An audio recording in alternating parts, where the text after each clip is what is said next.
Kepolisian Daerah Jawa Barat menetapkan mantan pegawai Badan Amil Zakat Nasional Basnas Jabar, Triyanto, sebagai tersangka atas tuduhan membocorkan dokumen rahasia. Yanto dituding melakukan dugaan tindak pidana tersebut setelah melaporkan dugaan korupsi dana zakat senilai 9,8 miliar rupiah dan dana hibah APBD pemerintah Provinsi Jawa Barat senilai sekitar 3,5 miliar rupiah. Direktur Lembaga Bantuan Hukum LBH Bandung Heri Pramono menyebutkan status tersangka Yanto merupakan bentuk kriminalisasi bagi seorang whistleblower atau pelapor tindakan kejahatan. Ini merupakan kemunduran atas peran serta masyarakat membantu negara memberantas praktik korupsi di lembaga publik, khususnya lembaga sosial yang menghimpun dana dari masyarakat berupa zakat, infak, hibah dan dana sosial. Kasus Yanto ini ditangani oleh Direktorat Reserse Siber Polda, Jawa Barat, pada Senin, 26 Mei tahun 2025. Yanto diperiksa penyidik untuk pertama kalinya setelah berstatus sebagai tersangka. Penyidik menjerat Yanto dengan tuduhan tindak pidana ilegal, akses dan membocorkan dokumen rahasia yang dijerat dengan Pasal 48 JO Pasal 32.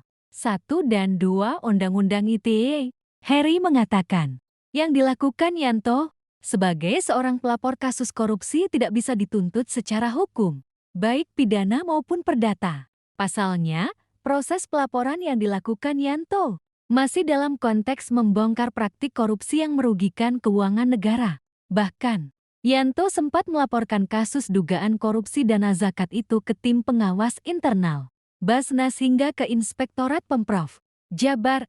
Namun, pengaduan oleh Yanto tersebut berujung laporan polisi. Petinggi Basnas melaporkan Yanto dengan tuduhan dugaan tindak pidana illegal access alias membocorkan rahasia. LBH Bandung menilai kasus ini menjadi bukti adanya kemunduran dari komitmen negara dalam menciptakan tata kelola pemerintahan yang bersih dan transparan. Basnas yang merupakan pengelola dana publik pun perlu diawasi, apalagi ketika mendapatkan dana hibah dari negara. Kami mendesak Basnas untuk segera mencabut laporan polisi terhadap Triyanto, dikarenakan menjadi alat kriminalisasi whistleblower dan menjadi presiden terciptanya chilling effect, kata Heri. Melalui keterangan tertulis, Southeast Asia Freedom of Expression Network (Safenet) menyayangkan kasus hukum ini menimpa seorang whistleblower.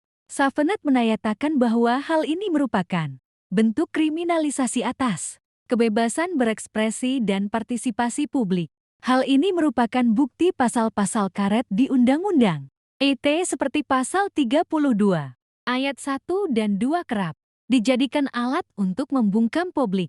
Safenet melihat tren kriminalisasi atas kebebasan berekspresi dan partisipasi publik di ranah digital kini tidak lagi bersandar pada triumvirat pasal karet di Undang-Undang ITE pencemaran nama, ujaran kebencian, dan berita bohong, tulis Safenet.